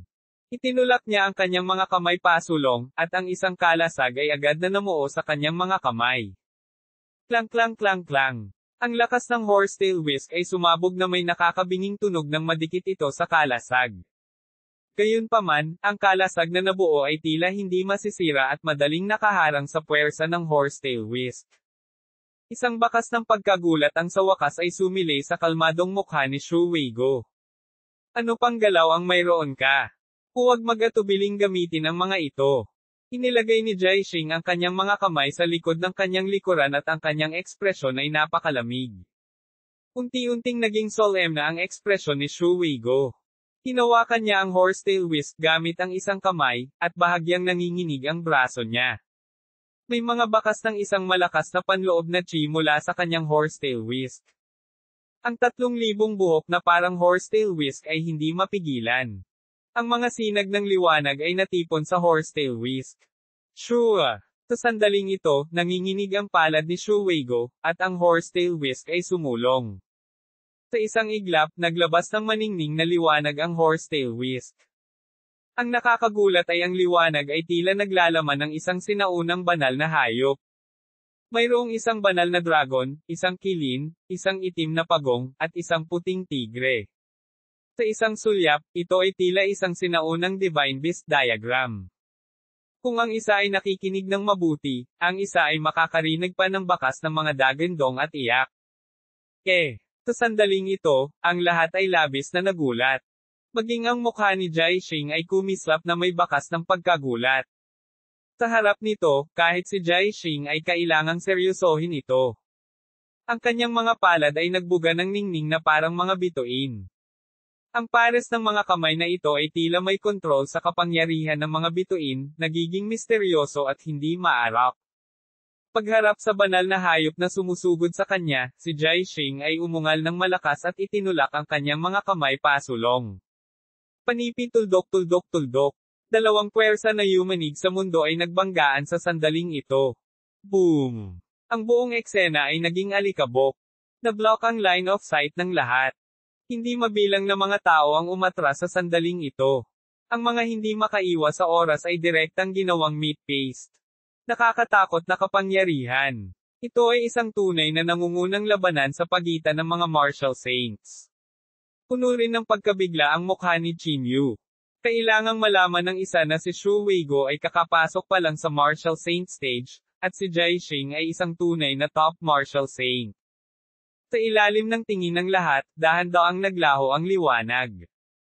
Lumitaw ang figure ng dalawa sa paningin ng lahat. Nakita nila na ang mga kamay ni Jaixing ay nanginginig hanggang sa sila ay dumudugo ng husto, at ang kanyang hinlalaki ay nahati. Yes! Sa isang sandali, lahat ay sumipsop ng malamig na hangin. Si Shuweigo, talagang nasaktan si Jaixing. Ito ba ay talagang simula pa lamang ng martial saint stage? Hindi matatalo si Senior Shu. May nanguna at sumigaw. Si Senior Shu ay walang kapantay sa mundo. Siya ang ipinagmamalaki ng ating henerasyon. Hindi matatalo si Senior Shu. Paano kung isa siyang martial saint sa Mystic Realm? Parang nasunog ang lahat. Sigaw nila sa tuwa. Puno ng excitement ang mga mukha nila. Tanging ang ekspresyon ni Qingyu ay hindi masyadong maganda. Sa panlabas, tila sinamantala siya ni Shuweigo. Gayunpaman, malinaw na ginamit ni Shuweigo ang lahat ng kanyang trump card, habang si Jaixing ay madaling nakipag-usap dito. Kung magpapatuloy ito, tiyak na matatalo si Senior Shu, naisip ni Qingyu sa kanyang sarili. May paghanga din ang mukha ni Jaixing. Ikaw ay naging isang martial saint, ngunit nagagawa mong makamit ang hakbang na ito. Talagang nakakagulat. Kung hindi dahil sa magkaibang posisyon natin, hindi ko nais na patayin ka, sabi ni Jaixing sa mahinang boses. Bahagyang yumuko si Shuweigo at sinabing, Senior, napakabait mo. Bawat isa sa atin ay may kanya-kanyang misyon. Ang buhay at kamatayan ay nakasalalay sa kapalaran. Gawin mo ang iyong pagkilos.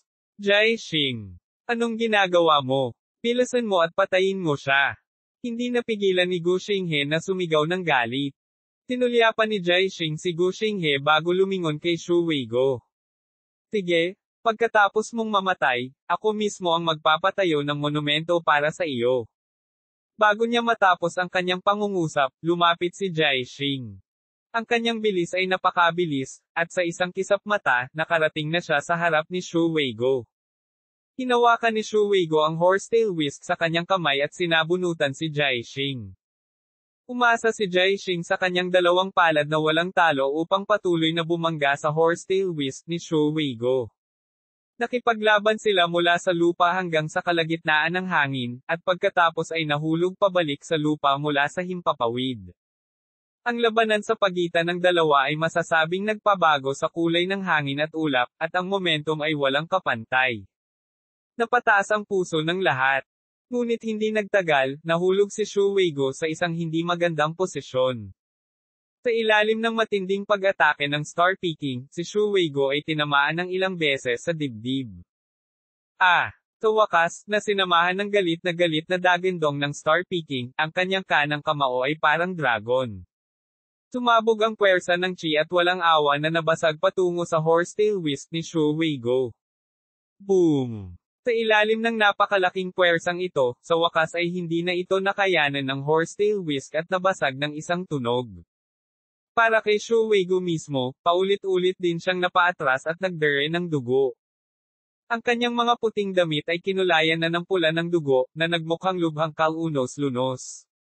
Senior Shu. Saglit, lahat ay pinagpapawisan para kay Shu Weigo. Hindi ikaw ang kapareha ko. Tumayo si Jai Xing sa malayo at malamig na tumingin kay Shu Weigo. Pinunasan ni Shu Weigo ang dugo sa gilid ng kanyang bibig at mahinang sinabi, ang lakas ng senior ay talagang walang kapantay sa mundo. Sumimangot si Jai Xing at sinabing, kung susuko ka ngayon, baka may pagkakataon ka pang mabuhay. Ngumiti si Shu Weigo at umiling, sinabing, para sa akin, ang pinakamagandang resulta ay ang mamatay sa labanan dito.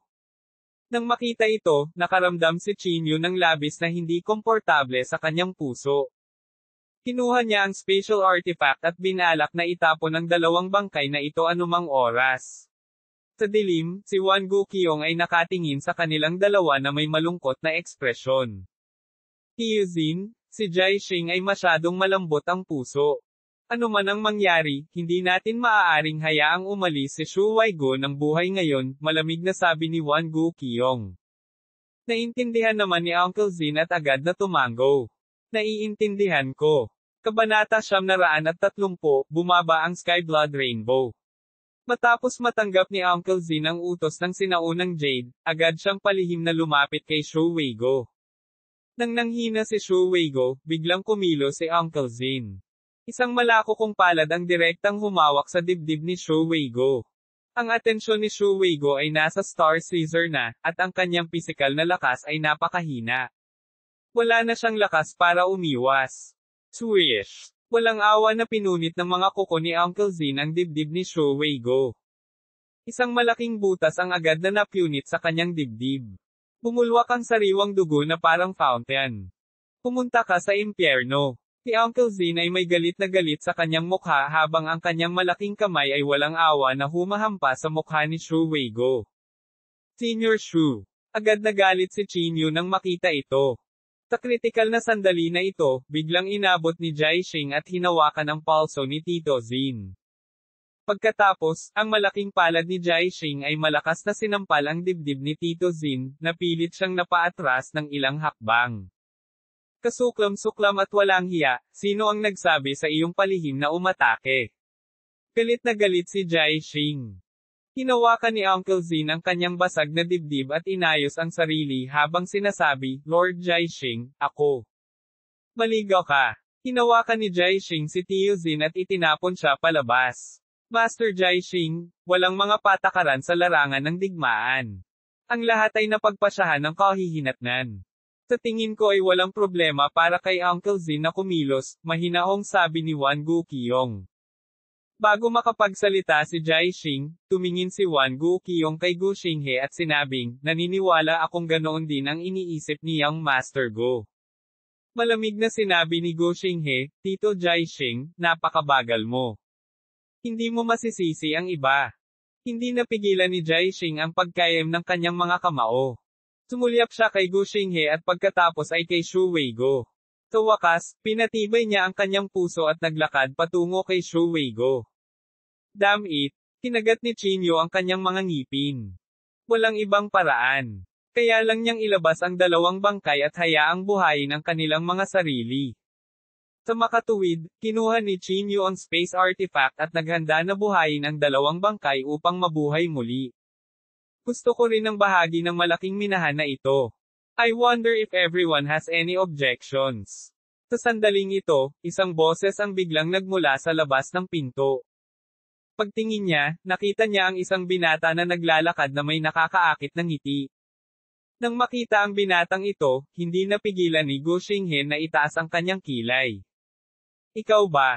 Hindi maiwasang kumislap ang mukha ni Gu Xinghe na may bakas ng pangungutya. Kung tama ang pagkakaalala ko, ang pangalan mo ay tinatawag na Sky Blood Rainbow. Tama. Ang bagong dating ay walang iba kundi si Skyblood Rainbow ng walang kamatayang sekta ng pagpatay. Sa panahong ito, lahat ng uri ng mga Diyos at halimaw ay nang ahas na lumitaw, patuloy na panunuyan ni Gu Xinghe. Hindi nagalit si Skyblood Rainbow. Inilibot niya ang kanyang tingin sa karamihan, ang kanyang mukha ay may suot pa ring nakakaakit ng ngiti. Dahan-daang tumayo si Gu Xinghe at sinabing may mapaglarong tingin, pagkatapos sabihin mo sa akin, magkano ang gusto mong ibahagi. Inilagay ni Tian Zuehong ang kanyang mga kamay sa likod at sinabing may mahinang ngiti, 19%, 70% para sa akin, at 10% para sa iyo. Ha. Pagkasabi niya nito, nagtawanan ng lahat. Baliw ba ang batang ito? Kinukuha ang 70% para sa kanyang sarili. Hinahayaan ng iba na kumuha ng 10%. Nababaliw ka na ba? Alam mo ba kung sino ang lahat dito? Sa 7 martial saints na ito, may karapatan ka bang magsalita? Nagpatuloy ang sigaw ng mga tao, ngunit nanatiling kalmado si Tian Zuehong. Samantala, ang mahahabang kilay sa tabi ni Gu Xinghe ay kumunat ng mahigpit. Tian Zuehong. Pakiramdam niya ay may pamilyar na panloob na chi sa katawan ni Tian Zuehong. Anak, alam mo ba ang sinasabi mo? Tumayo si Uncle Otter at malamig na sinabi. Inilagay ni Skyblood Rainbow ang kanyang mga kamay sa likod at sinabing may mahinang ngiti, mukhang hindi sang-ayon ang lahat. Agree. Sa tingin ko hindi ka pa nagigising, sabi ng lahat na may malamig na ngiti. Bahagyang tumango si Skyblood Rainbow at sinabing, bueno, dahil hindi sumasang-ayon ang lahat, kung gayon babaguhin ko ang plano. Sabi ko 10 hanggang 70% ngayon lang, pero nagbago na ang isip ko ngayon, 10%. Kukuha ako ng 10, at 0 kayo. Sa sandaling lumabas ang mga katagang ito, ang lahat ay mas lalong natuwa. Talagang sigurado sila na ang Tian Zuehong na ito ay isang tulala na walang magandang utak. Sa harap ng 7 martial saints, siya ay sumisigaw na sakupin ang isang malaking minahan ng espiritual na bato. Hindi ba't puro kalokohan ito? Sa entablado, si Gu Xinghe ay tumatawa ng husto na siya ay naluluha. Kamakailan, maraming mga tulala. Pinunasan ni Gu Xinghe ang mga luha sa kanyang ngiti at walang magawang umiling. Sino sa inyo ang handang turuan ang mayabang na batang ito ng leksyon? Tanong ni Gu Xinghe. Hinimas ni Uncle Otter ang kanyang kamao at nginisyan, hayaan mo akong gawin ito. Diretso siyang naglakad papunta kay Tian Zuehong at sinabing may mahinang ngiti, sinabi mo na gusto mong sakupin ang Spirit Stone Mine, tama ba? Bahagyang tumango si Tian Zuehong at sinabing, maaari mo itong bigyang kahulugan sa ganoong paraan. Talagang, walang hiyakang nagyayabang. Nang bumagsak ang kanyang boses, ang dalawang kamao ni Uncle Otter ay agad na pumutok na may nakakatakot na puwersa at bumasag patungo sa ulo ni Tian Zuehong. Nasa likod pa rin ni Tian Zuehong ang kanyang mga kamay at bahagyang nakapikit. Nang malapit nang bumasag ang pares ng bakal na kamao sa katawan ni Tian Zuehong, isang puting buto ang biglang dumaan at tumayo sa harap ni Tian Zuehong. Klang! Bumaba ang kamao ni Uncle Otter sa katawan ng puting buto. Napaatras si Uncle Otter ng ilang hakbang ng puwersang ito. Sa kabilang banda, ang puting buto ay hindi man lang nag-iwan ng puting marka. Ano ito? Hindi napigilan ni Uncle Otter na sumimangot. Nagsimula na ring magtalakayan ang iba, isang puting buto. Saan nanggaling ang puting buto? Napakatigas ng kalansay na ito. Kakayanin talaga nito ang welga ng isang martial saint. Habang nag-uusap ang lahat, biglang may naisip si Long Mei. Skeleton. Ang skeleton ang palm unit ng kalahating hakbang na martial saint sa Massacre Immortal Sect. Hindi maganda. Ang ekspresyon ni Long Mei ay nagbago ng husto. Nagmamadali siyang tumingin kay Gu Xinghe at sinabing, Young Master Gu, ang taong ito ay hindi dapat magalit. Siya ang misteryosong taong iyon mula sa Massacre Immortal Sect. Gayunpaman, huli na ang lahat. Bahagyang inalog ni Tian Zuehong ang kanyang daliri at walang pakialam na sinabi, patayin siya at turuan sila ng leksyon. Nang matanggap ang order, agad na sumugod ang mga puting buto patungo kay Uncle Otter.